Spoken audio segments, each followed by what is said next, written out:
Have you ever looked at the world and felt a deep sense of injustice? Have you ever cried out, wondering where God is in the middle of all the chaos and pain? If so, you're not alone. The Bible is more honest about this struggle than we often are. Let us dive into Psalm 10. It opens with a question that might feel almost forbidden to ask out loud. Why, Lord, do you stand far off?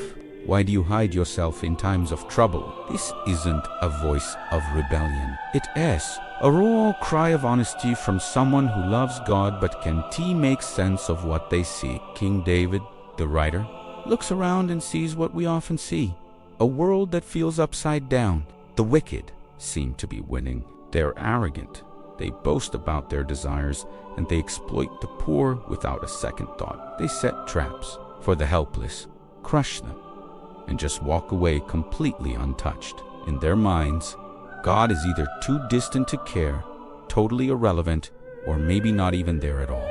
They convince themselves they'll never face any consequences. And right there, David feels that same tension we feel today. If God is good and just, why does evil seem to be so confident, so loud, so successful? Psalm 10 doesn't shy away from painting a detailed, uncomfortable picture of wickedness. These aren't some cartoon villains. They are described as proud, greedy, violent, and incredibly manipulative. They specifically target the vulnerable, the people who can't fight back.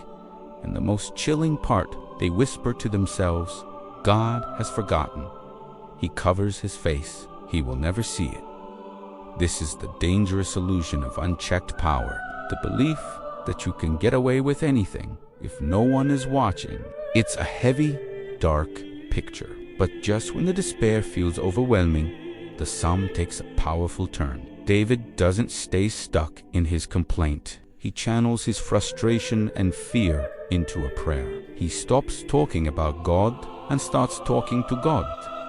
And he doesn't approach him as some distant, passive observer. He calls on God as the righteous judge, the ultimate king.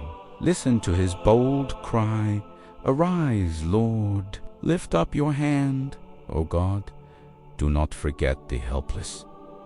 This is not a timid suggestion. This is a direct, urgent appeal for God to intervene not in some far-off future, not just symbolically, but right now, decisively. David is essentially reminding himself and us of who God truly is.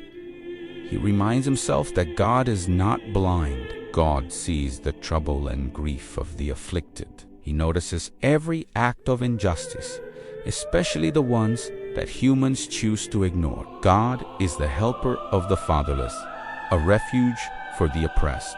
This is such a critical truth to hold on to. The silence of God is not the absence of God. Psalm 10 teaches us an important lesson. Evil often gets its loudest and most confident when it believes it. S, operating in the dark, when it thinks no one is watching.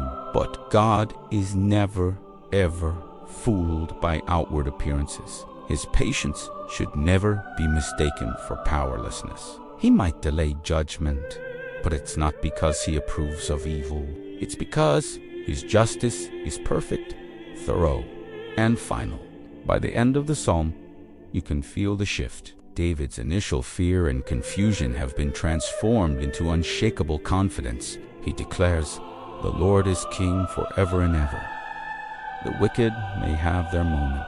They might dominate a season, but they do not get to write the end of the story. God hears the desire of the humble. He strengthens their hearts, and he listens to their cry. He will bring justice so that, in the end, no mere mortal can terrorize the innocent ever again. So what does this ancient poem mean for us today? Living in a world that still feels broken, it's a powerful reassurance. When God seems silent, he's still sovereign. When injustice feels permanent, remember that it has an expiration date. And when the weak and vulnerable feel forgotten, you can be sure that heaven is paying close attention. God sees, he cares, and in His perfect time, He will act. Thanks for watching. If this resonated with you, please like, share, and subscribe for more content that explores faith in the real world. Let me know your thoughts in the comments below. See you next time.